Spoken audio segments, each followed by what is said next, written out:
नमस्कार, न्यूज के चौधरी में आप सबका स्वागत है। मैं वीरेंद्र चौधरी एक बार फिर से आपके सामने हाजिर हूं एक नए सवाल के साथ। सवाल यह है, हरियाणा में कांग्रेस की हार का कौन जिम्मेदार? आइए इसी सवाल पर देखते हैं न्यूज के चौधरी। हरियाणा विधानसभा चुनाव परिणाम की घोषणा 8 अक्टूबर को हुई। शुरुआती ट्रेंड में कांग्रेस पार्टी आगे दिख रही थी, लेकिन वो सिर्फ शुरुआती ट्रेंड में ही था। बाद के ट्रेंड में भारतीय जनता पार्टी काफ़ी आगे निकल गई और कुल 90 के 90 सीटों का परिणाम जब तक घोषित हुआ, भारतीय जनता पार्टी तीसरी बार लगातार हरियाणा विधानसभा चुनाव में हैट्रिक बना चुकी है और कांग्रेस पार्टी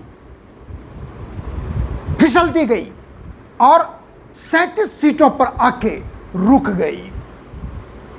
हालांकि जितने भी ओपिनियन पोल थे, एग्जिट पोल थे, सबका अंदाज यही था कि अब की बार कांग्रेस की सरकार।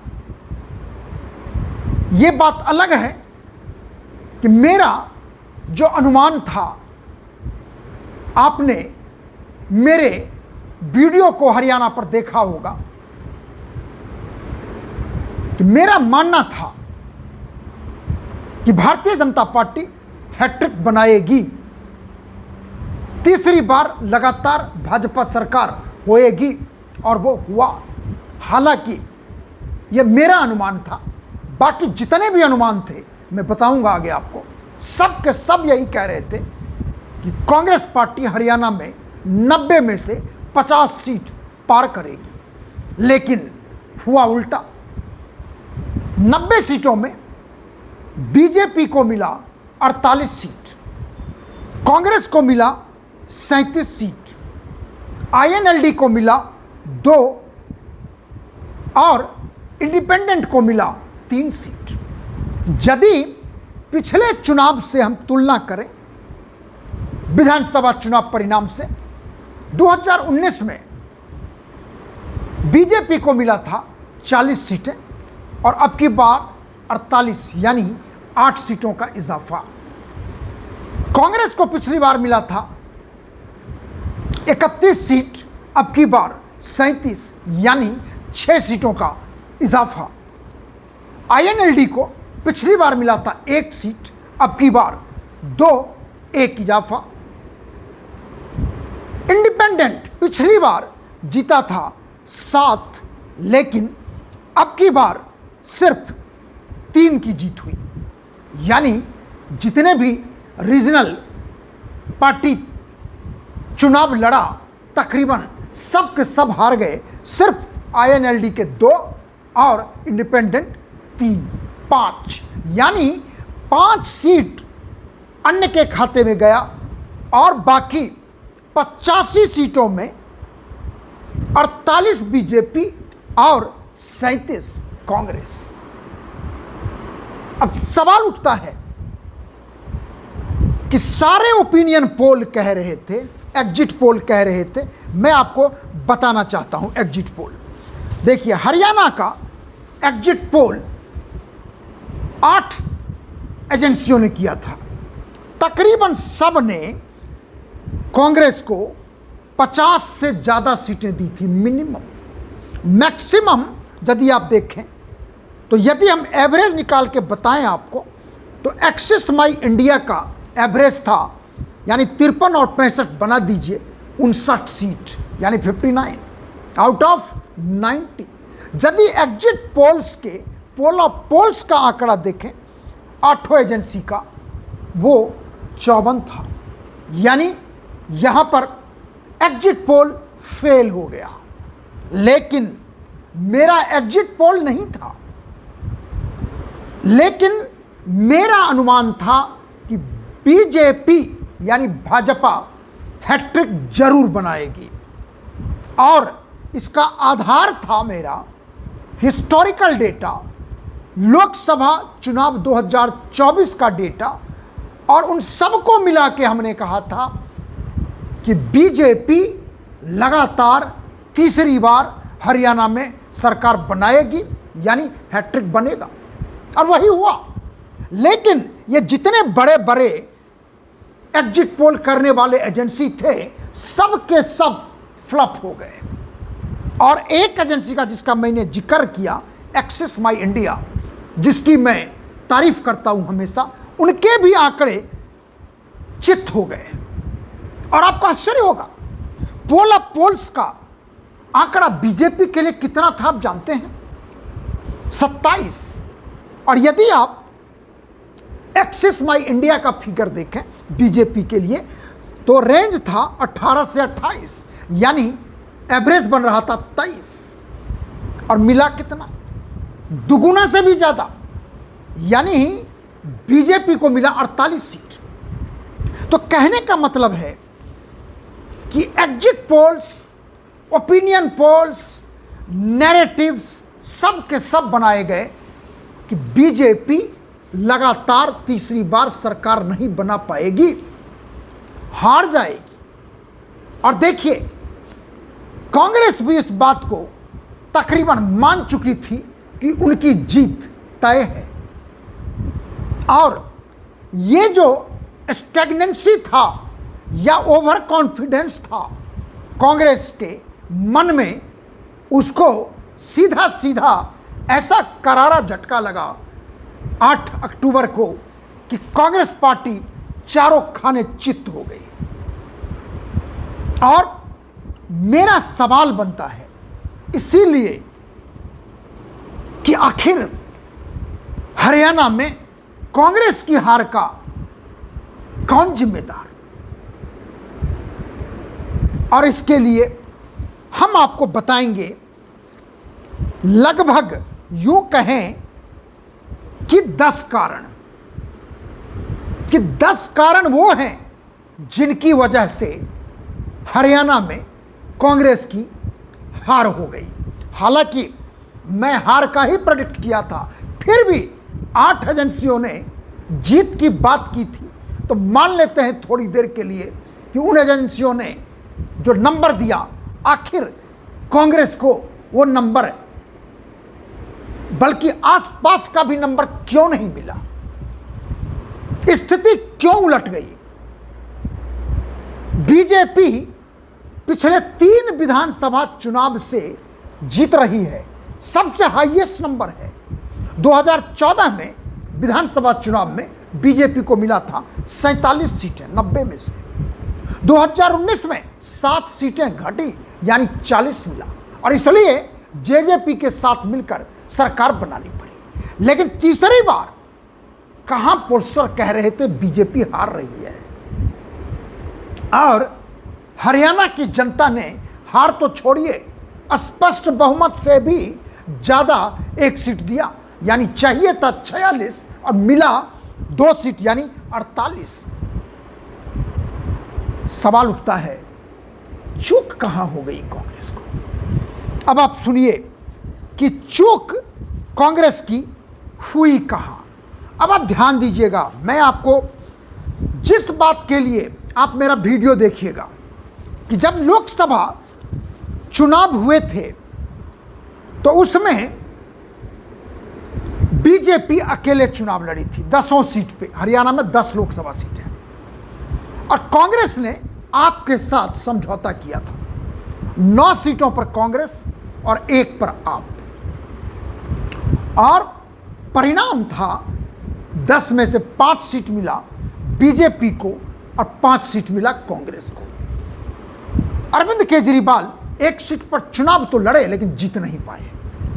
लेकिन अब यहां पर देखिए, मैं आपको गणित बता रहा हूं कि बीजेपी को वोट मिला हरियाणा लोकसभा चुनाव में 46.3%, 46.3%। कांग्रेस को मिला 43.8%, 43.8%। यानी आप अंतर देखेंगे, बीजेपी को मिलता है 46.3, और कांग्रेस को मिलता है 43.8। यानी लोकसभा चुनाव में बीजेपी को भले 5 सीटें मिली हरियाणा में, लेकिन वोट मिला कांग्रेस से 2.5% ज़्यादा। हालांकि ऐसा चुनावी गणित में होता है, वोट प्रतिशत ज़्यादा मिलेगा, कोई गारंटी नहीं कि सीट में वो सारा आपको ज़्यादा ही मिले, लेकिन यहाँ पर 2.5% वोट बीजेपी ज़्यादा पाता है। फिर आखिर 5 सीट कांग्रेस को क्यों मिल गया? अब सुनिए ध्यान से। आपका अलायंस था कांग्रेस से और आपको मिला था लोकसभा चुनाव हरियाणा में 3.9% वोट। कितना? 3.9%।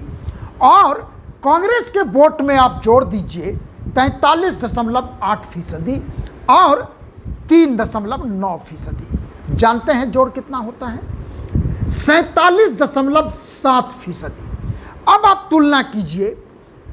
तुलना कीजिए किससे? बीजेपी से। देखिए, कांग्रेस और आपको मिला 47.7 और बीजेपी को मिला 46.3। यानी 1.4% वोट कांग्रेस और आप गठबंधन को ज़्यादा मिलता है, और वही स्विंग 1.4% का सीधे कांग्रेस को हरियाणा में 5 लोकसभा सीटें जिता देता है। ये तो कहानी खत्म हो गई। लेकिन अब उसके बाद क्या हुआ? विधानसभा चुनाव की जब बारी आई तो हरियाणा के बड़े नेता पूर्व मुख्यमंत्री हुड्डा, दीपेंद्र हुड्डा के पिताजी को लगा कि हम तो अकेले चुनाव जीत जाएंगे। हालांकि राहुल गांधी चाहते थे कि अरविंद केजरीवाल के साथ समझौता हो, सीटों को लेकर बवेला खड़ा हो गया। और सच तो यह है कि हुड्डा वो चाहते नहीं थे किसी तरह से कि अरविंद केजरीवाल के साथ समझौता हो, और परिणाम यह हुआ कि भूपिंदर सिंह हुड्डा के सामने राहुल गांधी झुक गए, हुड्डा की बात मान गए, और कांग्रेस ने अलग लड़ा, आपने अलग लड़ा। अब आप देखिए, अब मैं लाता हूं आपको विधानसभा चुनाव हरियाणा। वहां पर देखिए 1.4% का स्विंग कांग्रेस और आपके फेवर में था, जिसकी वजह से कांग्रेस 5 सीट जीत गई। अब देखिए विधानसभा चुनाव में क्या हुआ वो आप ध्यान दीजिए। कांग्रेस को मिलता है 39.09% वोट, 39.09%, और बीजेपी को मिलता है 39.94। यानी तकरीबन 0.9% का बढ़त है बीजेपी को। और सीटों का फर्क देखिए, 39.94% वोट पाके बीजेपी हरियाणा में 90 में से 48 सीटें जीतता है, और कांग्रेस 39% वोट पाने के बाद भी 37 सीटों पे आके ठहर जाती है। अब देखिए आपका रोल। आपको हरियाणा विधानसभा चुनाव में मिलता है 1.79% वोट। अब 1.79% वोट को कांग्रेस के वोट में यानी 39.09 में जोड़ देते हैं। अब देखिए वो कितना बन जाता है? 40.88। 40.88 होता है। अब आप देखिए, मैं आपको बताता हूं कि बीजेपी को मिलता है कितना? 39.94, और यदि आप और कांग्रेस साथ होता तो उनको मिलता 40.88। यानी लगभग 1% की बढ़त होती कांग्रेस और आपको।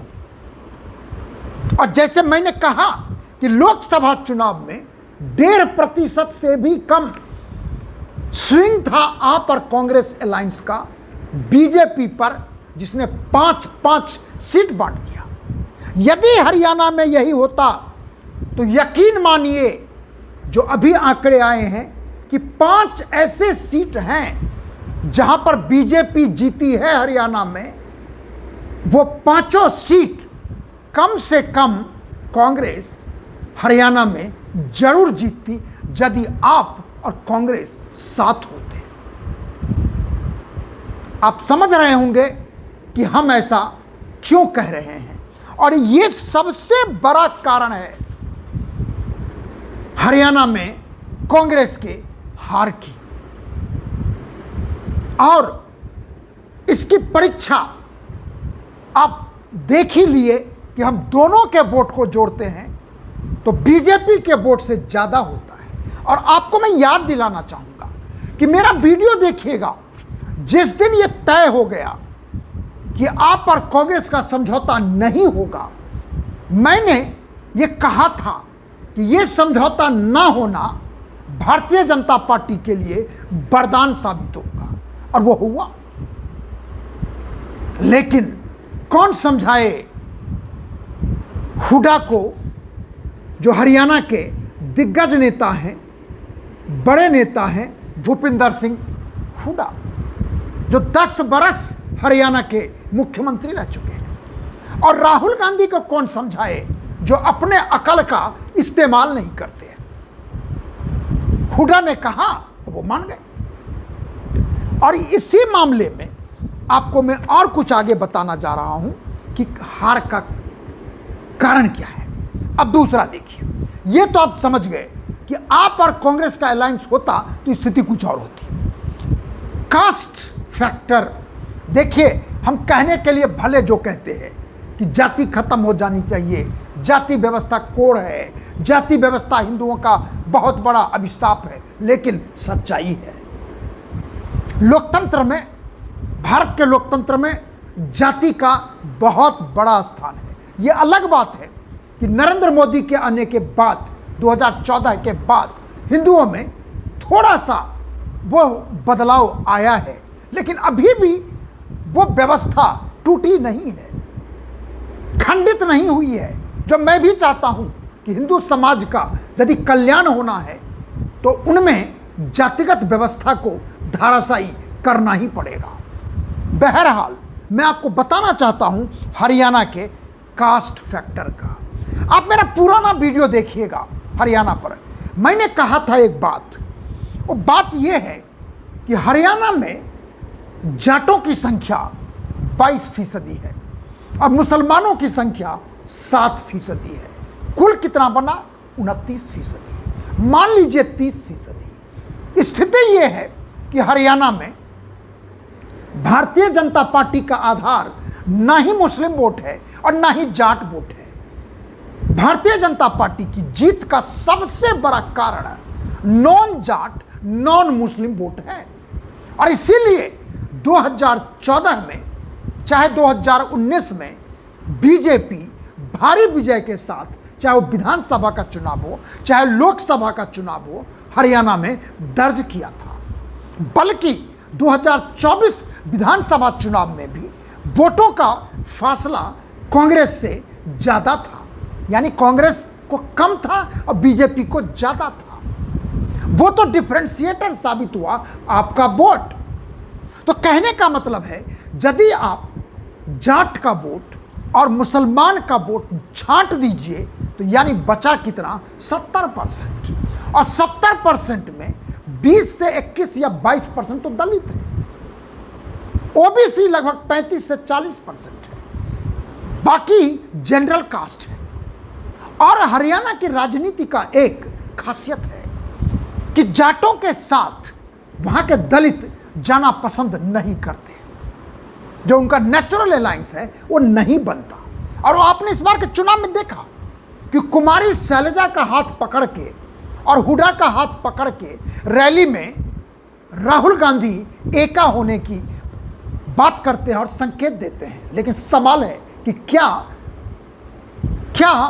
भूपिंदर हुड्डा और कुमारी शैलजा के हाथ मिलाने से क्या दलित और जाट में एका हो गई? नहीं हुई। एक और, ब्राह्मण का वोट, ब्राह्मण का वोट भी वहां पे साइजेबल है।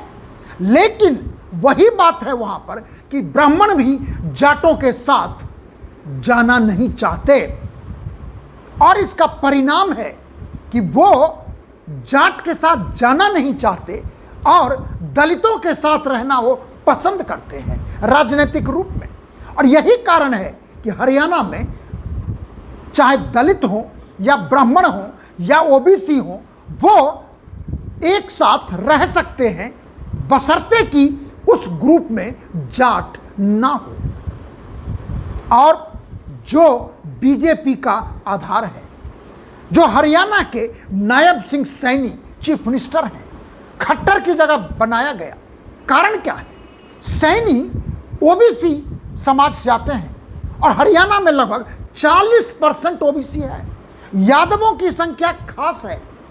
यही कारण है कि वहां पर 70% आबादी में करीब 40% ओबीसी है, 20 से 21% लगभग दलित है, हो गया ये 60%, और 10% आप रख लीजिए अन्य, जिसमें ब्राह्मण भी हैं, खत्री भी हैं और भी हैं। और यही कारण है कि विधानसभा चुनाव 2024 का ये जो रिजल्ट है, 48 सीटों का रिजल्ट, ये जाटों की वजह से नहीं है, मुसलमानों की वजह से नहीं है, बल्कि जाटों के खिलाफ एक पोलराइजेशन है हरियाणा में। क्योंकि जिस तरह से शैलजा को अपमानित किया जाता रहा है, खास करके भूपेंद्र सिंह हुड्डा के द्वारा, और राहुल गांधी हेल्पलेस निस्सहाय मुद्रा में खड़े रहते हैं। चेहरा एंग्री होता है लेकिन एक्शन में कोई एंगर नहीं होता।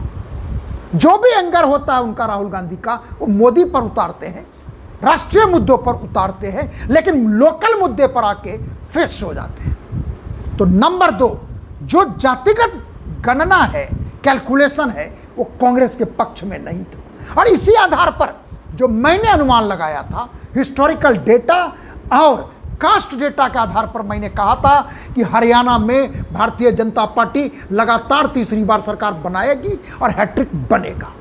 अब देखिए, एंटी जाट पोलराइजेशन, जो मैंने आपसे कहा, यह तीसरा कारण है जो मैंने आपको साफ साफ कहा कि जो बाकी थे नॉन जाट, नॉन मुस्लिम, एक तरफ हो गए। उसके बाद हुड्डा का विक्ट्री मुद्रा, चुनाव परिणाम आने से पहले ही भूपेंद्र सिंह हुड्डा विक्ट्री मोड में आ गए थे। यानी कांग्रेस पार्टी, राहुल गांधी, भूपेंद्र हुड्डा, वो क्यों, ऐसा क्यों था? क्योंकि आज तक हरियाणा के इतिहास में, चुनावी इतिहास में, लगातार पिछले 53 वर्ष से तीसरी बार किसी पार्टी को सत्ता नहीं मिली थी। इसलिए कांग्रेस हो, राहुल गांधी हो, हुड्डा हो, भूपेंद्र हुड्डा हो, सब ये मान कर चल रहे थे कि बीजेपी को तो हारना ही है, क्योंकि आज तक तीसरी बार कोई जीता ही नहीं। यही मिथ, यही एजम्पशन, फॉल्स एजम्पशन इतना कॉन्फिडेंट कर दिया राहुल गांधी को या भूपेंद्र हुड्डा को कि परिणाम आते आते वो फिसड्डी बन गए। चौथा कारण, पांचवा कारण, राहुल गांधी के साथ समस्या ये है कि वो इस बात को स्वीकार नहीं कर पाते कि जहां पर कांग्रेस और बीजेपी का डायरेक्ट फाइट है, वहां पर वो बीजेपी का मुकाबला या प्रधानमंत्री नरेंद्र मोदी का मुकाबला या गृह मंत्री अमित शाह का मुकाबला नहीं कर पाते हैं।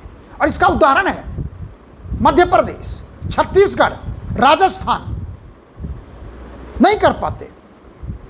और यही कारण है, अब आप उत्तराखंड को भी देख लीजिए। ऐसी स्थिति में राहुल गांधी अनर्गल बयान देके अपने पोजीशन को और भी वीक कर लेते हैं। छठा कारण, जो सबसे बड़ा कारण है, ग्राउंड लेवल पर, बूथ लेवल पर कांग्रेस का काडर बिल्कुल ना के बराबर है, अनप्रोफेशनल है, अनकमिटेड है, सीजनल है, टेम्पोरल है। जबकि बीजेपी का बूथ काडर संघ का कार्यकर्ता होता है, बीजेपी का कार्यकर्ता होता है, पन्ना प्रमुख होता है, जो एक एक बूथ पर जाके काउंट करता है कि कितना वोट आया, कितना वोट नहीं आया। अब आप सोचिए, जहां पर इतना व्यवस्थित व्यवस्था है बीजेपी का, संघ का, दूसरी तरफ टेम्पररी अरेंजमेंट है कांग्रेस पार्टी का, तो आखिर बूथ पर ही तो वोट गिरता है। तो यदि आपका बूथ अरेंजमेंट ही नहीं है तो आप जीतेंगे कैसे? सातवां कारण बहुत इंपॉर्टेंट है कांग्रेस की हार का, एक्स फैक्टर। अब आप देखिए, एक्स फैक्टर की मैं तुलना करूंगा। प्रधानमंत्री मोदी आज भी वोट को स्विंग करते हैं अपने नाम पर 5% प्लस माइनस। अब देखिए, प्रधानमंत्री मोदी ने हरियाणा में सिर्फ 4 रैली किया और 4 रैली में 20 विधानसभा क्षेत्र कवर हुआ। जानते हैं उसमें सक्सेस रेट क्या है? 20 में से 11 सीटों पर बीजेपी जीती और यदि स्ट्राइक रेट निकालेंगे तो बनता है 55%। 55% स्ट्राइक रेट। अब आप देखिए राहुल गांधी का एक्स फैक्टर क्या है। 8 रैली करते हैं राहुल गांधी हरियाणा में, 8 रैली में 33 विधानसभा क्षेत्र कवर होता है और जीत कितनी सीटों पर मिलता है? 11, सिर्फ 11 आउट ऑफ 33। Strike rate 33%। अब आप सोचिए, पीएम मोदी का स्ट्राइक रेट 55%, राहुल गांधी का स्ट्राइक रेट 33%, जीत किसकी होगी? स्वाभाविक है प्रधानमंत्री मोदी की। अब देखिए 8वां कारण क्या है? Poster boy. कांग्रेस में पोस्टर बॉय पिछले 15 साल से कौन है? भूपिंदर हुड्डा, राहुल गांधी अभी हो गए हैं, प्रियंका गांधी भी होते हैं, ये लोग हैं पोस्टर बॉय सारे पोस्टर में। लेकिन दूसरी तरफ बीजेपी में देखिए, नायब सिंह सैनी, बल्कि मनोहर लाल खट्टर को भी पोस्टर से हटा दिया गया। सिर्फ एक पोस्टर बॉय, वो कौन? नायब सिंह सैनी, हरियाणा का मुख्यमंत्री। वही सारे पोस्टर में पूरे हरियाणा में आप सिर्फ नायब सिंह सैनी दिखता। और आप जानते हैं कि वो ओबीसी समाज से आते हैं, जिसकी आबादी मैंने आपसे कहा लगभग 35 से 40% है, और वहाँ के वो मुख्यमंत्री हैं। स्वाभाविक रूप से लोकल फेस और फैक्टर बीजेपी के पक्ष में गया, ना कि कांग्रेस के पक्ष में। कांग्रेस ने क्या किया आपको मैं बताऊं। 9वां कारण, यहां भी फर्क देखिए। कांग्रेस ने क्या क्या मुद्दे उठाया? किसान आंदोलन, अग्निवीर, क्या क्या, अंबानी, अदानी, राहुल गांधी ऑब्सेस्ड हैं। इसके अलावा वो कहीं लोकल मुद्दे से मतलब नहीं रखते। जिलेबी का मुद्दा उठाते हैं लेकिन उसको फैक्ट्री में बनाने लग जाते हैं। बताइए, यदि आपको इतनी समझ नहीं है तो आपको कौन समझाएगा? ये मुद्दे थे। बीजेपी ने क्या मुद्दा उठाया? एक तो लोकल पोस्टर बॉय को हीरो बनाया कि 1,20,000 जो कर्मचारी हैं, नौकरी वाले हैं, उनकी नौकरी बीजेपी पक्की करेगी, यानी परमानेंट कर देगा। एमएसपी हम क्या क्या देंगे, महिलाओं के लिए हम क्या क्या करेंगे, युवाओं के लिए हम क्या क्या करेंगे, किसानों के लिए हम क्या क्या करेंगे। परिणाम ये हुआ कि हरियाणा की जनता, भले स्पोर्ट्स पर्सन की बात हो, चाहे वो किसान की बात हो, चाहे वो अग्निवीर की बात हो, लेकिन हरियाणा की जनता ने चुना बीजेपी को, क्योंकि उनके मुद्दे थे। राष्ट्रीय मुद्दे से उनको बहुत ज़्यादा लेना देना नहीं था।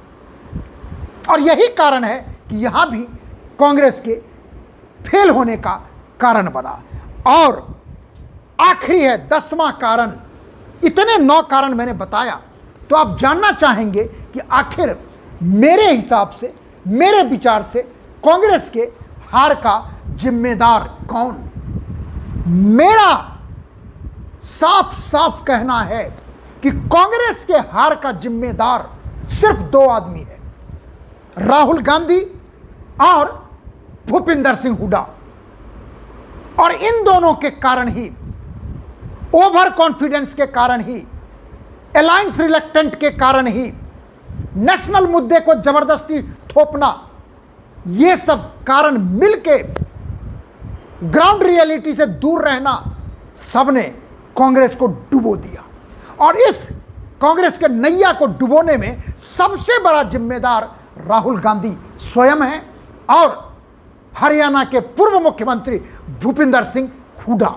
मेरा यही मानना है कि कांग्रेस के हार का हरियाणा में कौन है जिम्मेदार?